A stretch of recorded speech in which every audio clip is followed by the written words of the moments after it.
My name is Francisco Gabriel Garcia. I'm happy for NCYL, that's National Council of Young Leaders. I was born in Los Angeles, California. That's when I met them public allies, going out in the streets ready to fly. I'm 29 years old. Opportunity, youth gotta come together. We fly through whatever weather and storm.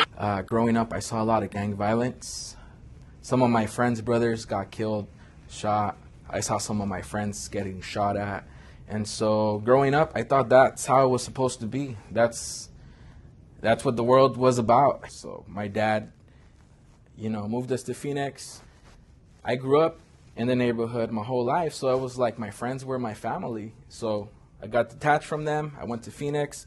I didn't really know anybody, so I was depressed. I thought I was going crazy. So I started getting into graffiti, into the hip-hop culture. I grew up poor, and the kids used to make fun of me because I had like old clothes or shoes that weren't of brand. And so I started working, selling chocolates, trying to make my own money so I could provide for myself because my family didn't really have a lot. I eventually got into some fights.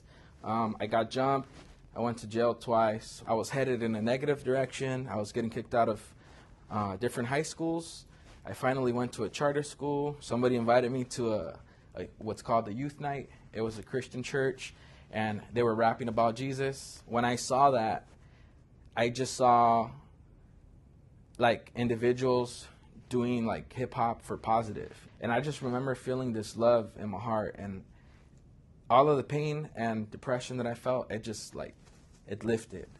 I got introduced to different nonprofits and different mentors, and to me, that was a big change in my life because I saw people of different color reaching out and helping me when my whole life I experienced the opposite. I got introduced to Judy Butsin, who came from the civil rights movement. She encouraged me to go to college and join a group called Mecha. And I really got inspired and met a lot of students that were undocumented. And I saw how their scholarships were being taken away and their opportunities that they earned because of their legal status. So that really moved me, and I started to explore my identity, and I started to realize that I have indigenous blood and I embrace it. And our society, even today, even in educational institutions, the educators are silencing the youth's voice. And this needs to stop. That's why I'm here with the National Council of Young Leaders, to be the voice for those people. I think that when you allow people to do their purpose in life and they find their purpose, man, the whole world will change. I feel very honored and happy to be part of National Council of Young Leaders and Opportunity Youth United movement.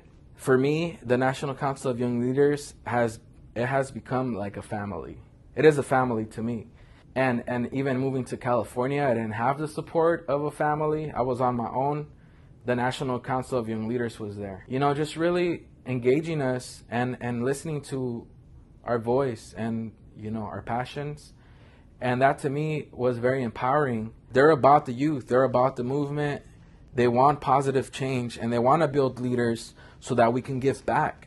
And this is about giving back and just finding opportunity, helping people find jobs, and finding educational opportunities so that we can have a better country and a better way of life. I feel empowered every time I come because I meet young people that are also trying to do the same thing in their communities, and they're doing greater things. So it inspires me to want to go back to my community and do greater stuff. I really, really believe in education, because once you have an educated person, you can't change that person. We need to have more opportunities so that people can access that education.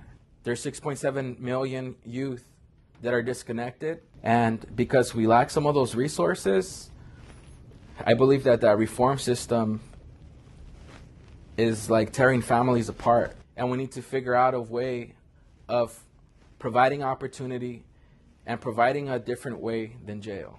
I want to inspire every single person out there that's young. If nobody has ever told you this, you have a purpose in this life, and you are called for greatness. We need to be an example onto the youth and onto the next generation, and you're the person that's going to make the change.